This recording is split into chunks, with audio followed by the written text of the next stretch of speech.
8. Electrified urine. This gentleman's decision to urinate on an electric pole was captured on camera for the world to see. The video circulated on social media in late 2020, but it's unclear where the incident happened or if the man died. Another man was filmed knocking himself out cold when he relieved himself on a security fence at a Quebec airport in 1997. There's been some debate over whether or not a person can accidentally kill themselves by peeing on electrified structures. According to experts, it's rare for an electrical current strong enough to kill someone to travel up a stream of urine. But relieving oneself on a downed power line is another story apparently. In 2010, a 50-year-old Washington man was found dead along a roadside in Grays Harbor County. Evidence of the scene showed that he crashed his car into a power line, but that the accident itself wasn't deadly. The man's fate came with his decision to urinate on a power line that was knocked down in the crash. And even if it doesn't kill you, the experience of urinating on electrified objects is painful, as the people we mentioned previously quickly did. So it's something you want to avoid doing, even though you'd likely live through it. 7. Jet skiing over Niagara Falls. Daredevil Robert Overacker spent 7 years planning the biggest stunt of his career, going over Niagara Falls on a jet ski to raise awareness to the plight of the homeless. During that time, his friends tried to talk him out of following through with his plan on at least 2 occasions. But he remained undeterred, and in 1995, he decided it was time to finally carry out the stunt. Overacker was about 300 feet from the edge of the falls when police constable Richard Daniels begged him to turn back. Daniels later told the Buffalo News that Overacker yelled, "I don't think so," as he throttled forward with a sign that said "Feed the homeless" attached to his jet ski. Chilling footage of the moment Overacker went over the falls showed the daredevil separating from his jet ski and plunging straight downward while the jet ski continued propelling forward. A loud bang could be heard from Overacker's rocket-propelled parachute, but it did no good because it wasn't strapped to his body. Also, there was the fact that it had already become separated from it. He plunged 180 feet to the water and rocks below, bringing his life to an end at just 39 years old. According to the Niagara Falls infotourism website, someone else had packed Overacker's parachute, and he was unaware of the fatal error. But many, if not most people, would likely agree that going over the falls is a bad idea, period. Out of the thousands of people who've gone over the falls since 1901, both voluntarily and accidentally, only 16 have survived. And in the event that a daredevil lives through their descent, they can expect to see a fine of $10,000 Canadian or $25,000 in US currency, depending on which side of the falls they go over. 6. Fatal hiding spot. In 2005, a judge warned 57-year-old Earl Monroe Herring to stay away from his sister's house in Volusia County, Florida, following an alleged assault on his sibling. Herring had been accused of grabbing Mary Herring Donaldson by the throat during an argument about the sale of their late mother's home, where he had lived for nearly 20 years leading up to her death. He was angry because Mary and another sibling were trying to evict him. Mary was staying at the house to sort out their mother's estate when the fight with Earl happened, resulting in a no-contact order of protection. She'd later tell the Orlando Sentinel that the protective order was merely meant as a wake-up call to Earl that he needed to find another place to live. Several weeks later, he was seen lurking around the house when Mary wasn't home. Knowing Earl wasn't supposed to be there, witnesses called the police. During their first visit to the property, deputies didn't find him. Mary saw no sign of her brother when she searched the house, but she nevertheless called law enforcement back to the address so they could do their own, more thorough search. Deputies found Earl dead in the sweltering attic, where the temperatures had exceeded 100 degrees that day. There were electrical wires wrapped around the door's hinges from the inside, suggesting that Earl had seen the police outside earlier that day and had gone into the attic to hide from them. He passed away from heat exhaustion, which could have been prevented simply by leaving the attic. And if he hadn't violated the order of protection to begin with, giving himself a reason to hide from law enforcement, he may still be alive. 5. Electric subway rails. After leaving a New York City bar during the early morning hours in 2013, 30-year-old Matthew Zeno and his friend walked along a subway track in search of a place to relieve themselves. He then accidentally made contact with the electrified third rail, which sent 625 volts of electricity coursing through his body. His friend grabbed him in an attempt to pull him away and was also shocked. Zeno was pronounced dead at a nearby hospital, but the friend survived the injuries. A 27-year-old man named Zachary McKee met a similar fate in Chicago in 2012 when he climbed down into a set of train tracks to urinate and accidentally fell onto the electrified third rail. 4 years earlier, in 2008, a 41-year-old Polish man died from a 750-volt electrical shock he received while urinating on the train tracks of the London Underground. Workers found his body slumped over the track, and security footage showed the man walking off into a recess area but never re-emerging. The man's death caused public officials to fear that some tourists from other countries may not realize that some tracks in Britain are electrified, which is why, as a general rule, it's likely a good idea to avoid urinating on train tracks altogether. 4. Texting while driving a train. 46-year-old Metrolink engineer Robert Sanchez was at the controls of a commuter train in Chatsworth, California one day in 2008 when he blew through a red light and collided with a Union Pacific freight train. The accident resulted in the deaths of 25 people, himself included, and 140 others being injured. It was the deadliest train wreck in the United States in 15 years. According to investigators, Sanchez failed to call out the last 3 signals before the crash, as is required. At the very last signal, he was supposed to stop so the Union Pacific train could move onto a side track and allow the commuter train to pass. But the freight train never got the chance because Sanchez failed to stop. He also didn't brake before slamming into the freight train at 42 miles per hour, indicating that he was extremely distracted at the time.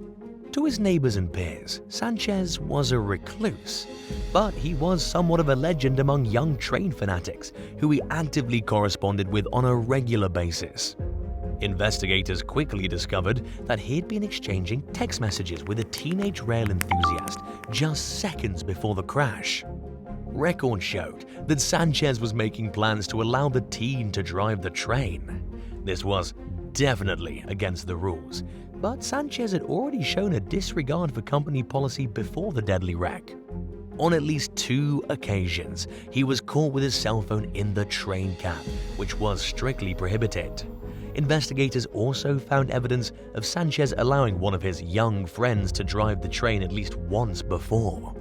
The saddest aspect of the tragedy is the fact that Sanchez's careless behavior killed and hurt so many people. It's ironic that someone with such a passion for trains would operate one so recklessly, especially given his many years of experience as an engineer. 3. Playing drinking games. In a dangerous challenge that took the internet by storm, young people chugged potentially lethal combinations of alcohol and other ingredients and then dared others to do the same. Known as neck nomination, the trend began in New Zealand and soon spread to other countries, including Australia, Britain, Ireland, and Canada. As the trend spread, the challenges escalated to include more potent beverages. And at least 5 people died in Ireland and the United Kingdom while participating in the worldwide drinking game. 29-year-old Stephen Brooks collapsed at his apartment in Cardiff, Wales, while trying to chug a pint of vodka during a night drinking with friends and never regained consciousness. Investigators quickly discovered footage of him performing the challenge on social media. The young man's devastated friends and family took a vocal stand against the neck nomination game after his death, warning young people that the game wasn't worth risking their lives over. Loved ones of 19-year-old Jonathan Byrne also spoke out against the game, challenging young people to not participate rather than go along with the craze. According to news sources, Byrne jumped into the River Barrow in Ireland as part of the challenge after downing a strong alcoholic beverage. His friends tried desperately to rescue him from the water, but unfortunately he drowned. 20-year-old hostel worker Isaac Richardson collapsed and died in London after drinking a lethal mixture of different alcoholic drinks in a bid to outdo other neck nomination contestants. He'd mixed an entire bottle of white wine with a small bottle of vodka, a quarter bottle of whiskey, and a can of beer. Then, in Dublin, a 22-year-old DJ named Ross Cummings was pronounced dead at a hospital after downing a pint of whiskey. Investigators said that Cummings wasn't directly challenged to participate, but that people had been talking about neck nomination at a party and that it seemed to inspire his deadly decision. The party's host, Alan Boland, later told the Irish Times that he'd tried talking Cummings out of drinking the whiskey. But he awoke the next day to find Cummings dead in his living room. Luckily, the neck nomination trend didn't seem to last for very long. Unfortunately, though, it's since been replaced by other dangerous and life-risking social media challenges that have continued to claim lives. 2. Over the falls in a kayak. Even when every safety precaution possible is taken, daredevils often die in their attempts to go over Niagara Falls. So, it was arguably pure lunacy when a 28-year-old Tennessee man named Jesse Sharp thought he could survive going over the falls in a kayak with no life jacket, helmet, or any other protective gear in 1990. He spent years planning the stunt, which he planned to pull off by projecting himself far enough over the falls to avoid getting sucked into the churning waters or the deadly rapids below.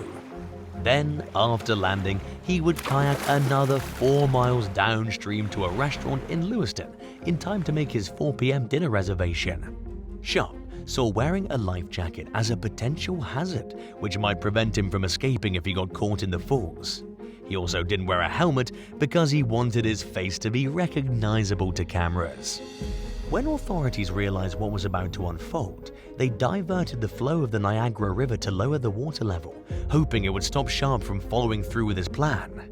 But instead, he paddled around the rocks and took the plunge. Sharp was never seen again after going over the edge, and his kayak was found downstream with a dent in it from hitting a rock. Years later, in 2011, kayaker Rafa Ortiz made plans to attempt the same stunt. He thought that with enough preparation, he could survive it.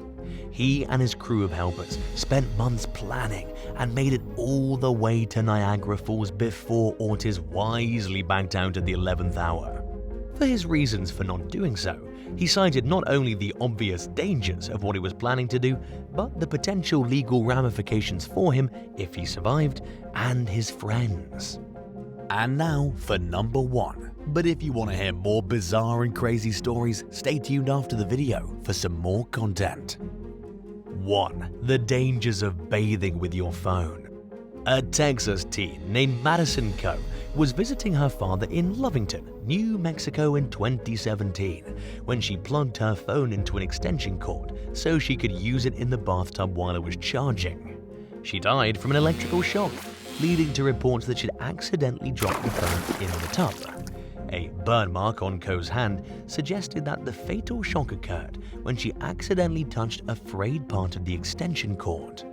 Coe's family hoped her untimely death would serve as a cautionary tale to others about the dangers of using a charging phone in the bathroom.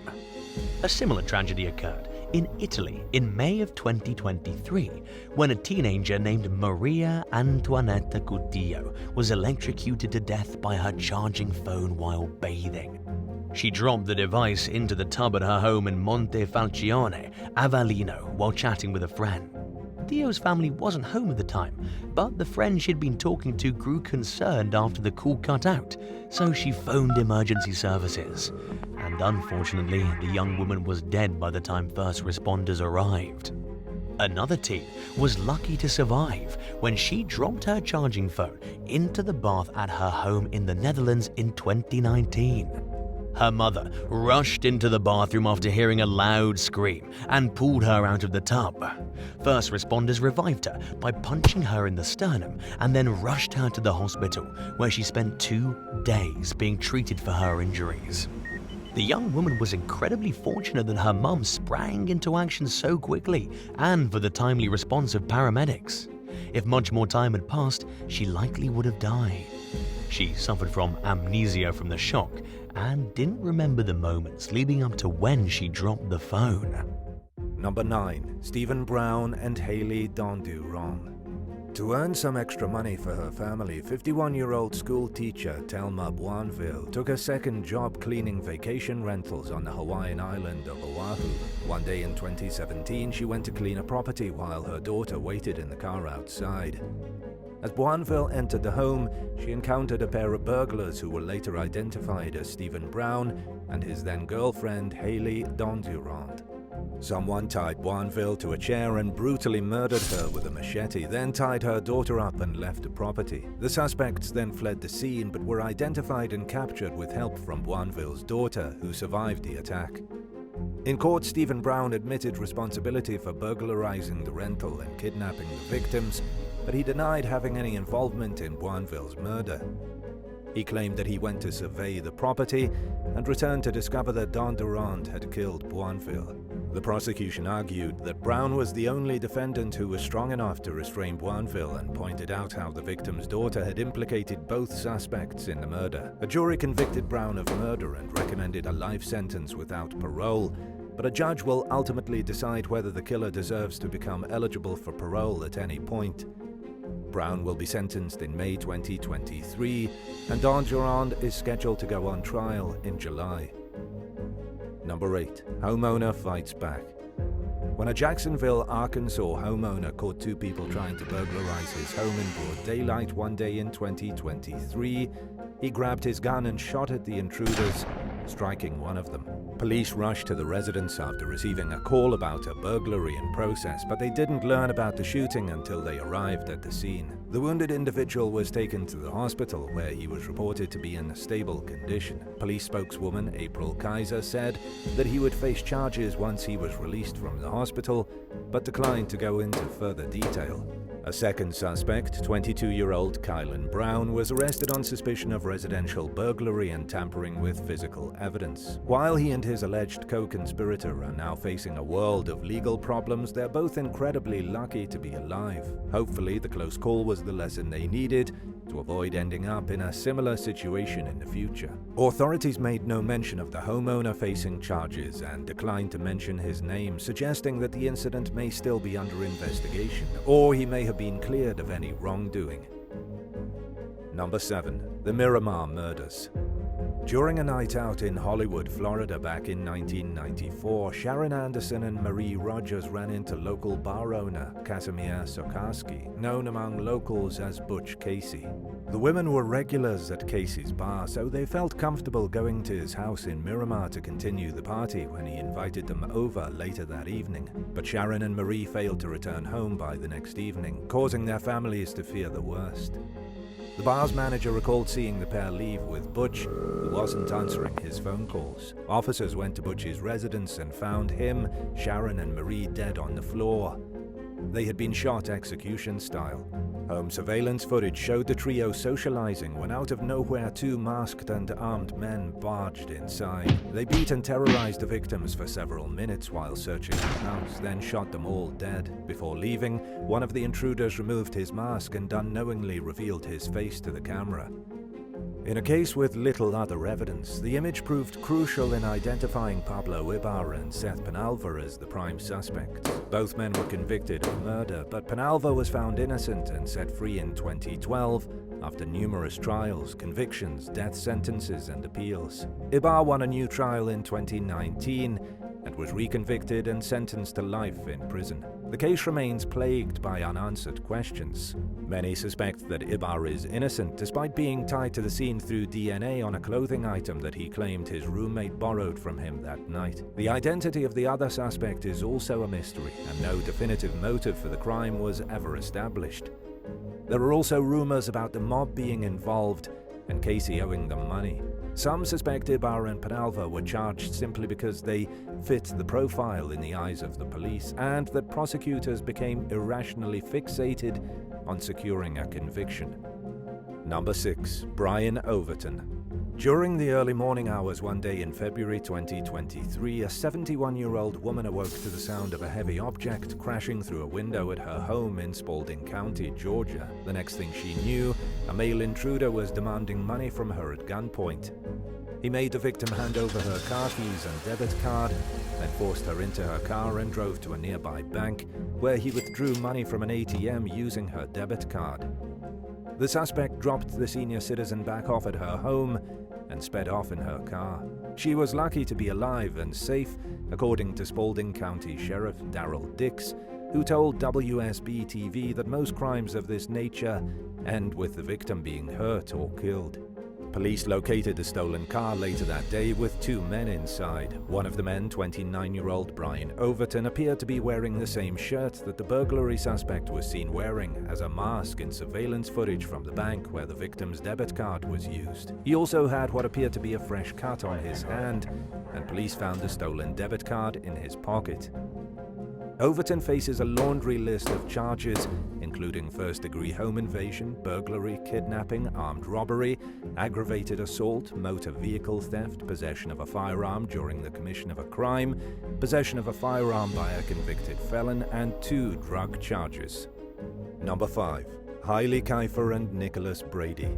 After retiring from the U.S. State Department, Byron David Smith moved back to his sleepy hometown of Little Falls, Minnesota. In 2012, the 64-year-old claimed to be the victim of at least a half-dozen home burglaries. He only reported 1 burglary to police and instead took matters into his own hands by installing a home security system and wearing a holstered gun. Determined to catch the intruders, Smith parked his vehicle away from his house on Thanksgiving Day and waited. A little while later, he saw 18-year-old Hailey Kyer, whom he suspected of being involved in the burglaries, drive by his residence. Smith rushed home, entered his basement, removed the light bulbs from the lights, turned on a recording device, and hid. The recorder captured audio of a window being smashed upstairs. 12 minutes later, Kyer's cousin Nicholas Brady began descending the basement stairs. Smith shot him 3 times and could be heard taunting the young man's lifeless body as he wrapped it in a tarp and dragged it to another room. When Brady failed to emerge from the home, Kyer became concerned and went inside. Smith shot her as she entered the basement and sarcastically apologized for it. Kyer screamed, "Oh my God!" and Smith shot her again, multiple times. The next day, Smith called the police to report the incident, claiming that he didn't call sooner because he didn't want to bother them on Thanksgiving. His attorneys claimed that the shootings were justified under the Castle Doctrine, which allows homeowners to defend their property with lethal force. But prosecutors argued that the crime was premeditated and accused Smith of using excessive force after lying in wait for the victims. Smith was convicted of multiple counts of murder and sentenced to life without parole. He appealed his case numerous times, but the courts have upheld the ruling and he remains behind bars. Number 4. Robert Reams. When a mother discovered a man breaking into her Hammond, Louisiana home one morning in early 2023, she wasted no time springing into action to protect her 2 children. She immediately confronted the intruder and the 2 got into a physical altercation, which didn't last very long before the woman shot the stranger. Police responded to the residence where they found 51-year-old Robert Reams dead from a gunshot wound. According to a report, Reams had broken into the home using a shovel and a lug wrench. He was on parole after serving nearly 20 years in prison for armed robbery, and investigators later connected him to a carjacking that happened in the hours leading up to the botched home invasion. Shortly after news of the incident broke, Tangifoa Parish Sheriff's Office Chief Jimmy Travis told the press that once the investigation was finished, the findings would be forwarded to the district attorney for review. But he said that the shooting appeared to be a justified case of a homeowner exercising Second Amendment rights to protect herself and her children from a violent home invasion. Number 3. Staten Island slaying.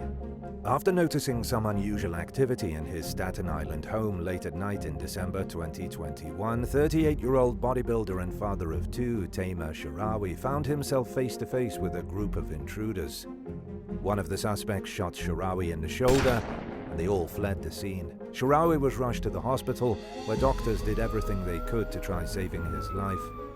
Sadly, he died from his injuries. A neighbor's surveillance camera captured footage of the suspects entering the home. Several minutes later, a gunshot could be heard, and they ran out the front door. The crime came as a shock to the neighborhood, where homicides are practically unheard of.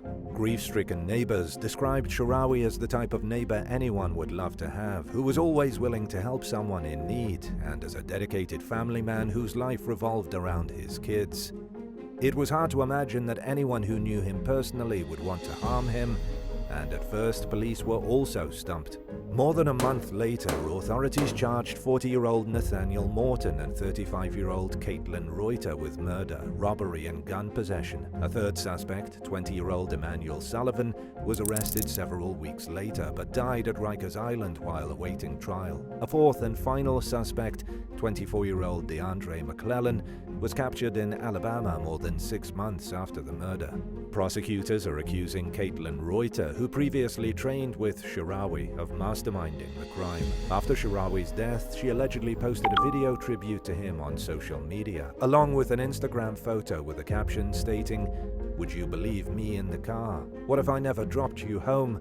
What if we drove until the morning?" Some have speculated that the cryptic post reflects Reuter's own reflections about her role in the crime. But the case is ongoing, and whether the trial will answer this and other questions remains to be seen. Number 2. Justin Hodges. Until recently, Justin Hodges faced a promising future as a rising college football star, but the defensive back who played for the University of Central Florida was kicked off the team in early 2023 after being arrested on suspicion of a home invasion robbery. Hodges and several other masked intruders allegedly entered a residence in downtown Orlando, where they beat Nehemiah Fargas and threatened him with guns. The suspects are also accused of stealing the victim's phone and some recording equipment.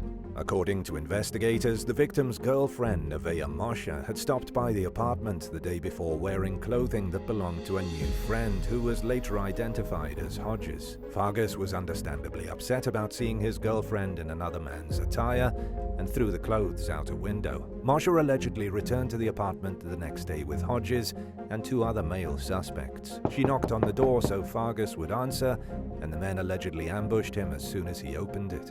Hodges reportedly told detectives that he was only there to help the woman retrieve her belongings from the victim's apartment. But police didn't buy it, and he was charged with felony home invasion robbery, bringing his short-lived football career to an abrupt end. Moshe was also charged. According to detectives, she confessed to the crime. The other 2 suspects remain at large. Number 1. Mysterious quadruple murder. 29-year-old Marie Altador had just given birth to her second child in 1997 when her mom, Teresa Laverne, traveled from Haiti to the family's home in Miramar, Florida to help out with the kids. When Marie's husband George couldn't reach her over the phone one morning from his workplace, he asked his brother-in-law to check on the household. In what detectives have described as one of the most heinous crimes in the city's history, Marie, Teresa, and the kids were found brutally murdered inside the home. The scene was so bloody that the first officers to go inside wore biohazard suits. The killer had scrawled a message on the wall stating, "They stole my drugs and I want my $100,000 drug money." But the gruesome nature of the murders suggested that the crime was more personal than a drug deal gone bad, and that someone killed the victims in a fit of rage. Investigators never ruled George out as a person of interest, but never came up with enough evidence to consider him a suspect. The case remains unsolved to this day, leaving the victims' loved ones impatient for justice. In 2017, police said that they were interested in speaking with a family friend known as Didro Rock or Rock, who they believed might have information about what led to the murders. But they were unsure of his whereabouts at the time, and it's unclear whether they have any meaningful leads at this point. In 2022, on the 25th anniversary of the horrific crime, the victim's surviving relatives pleaded with the public to think about how they'd feel if it happened in their family, and to come forward with any information that might help solve the case. Thanks for watching. Would you rather come home to find a protective mother bear raiding your kitchen, or have $500 worth of valuables stolen by a home intruder? Let us know in the comments below, and don't forget to subscribe. See you next time. Bye. What's the dumbest and most regrettable thing you've done to put your safety at risk, and which could have ended much more than it did? Let us know in the comments down below. And if you enjoyed this video, be sure to leave a like and subscribe to the channel. Thank you so much for watching, and we'll see you in the next one. Bye.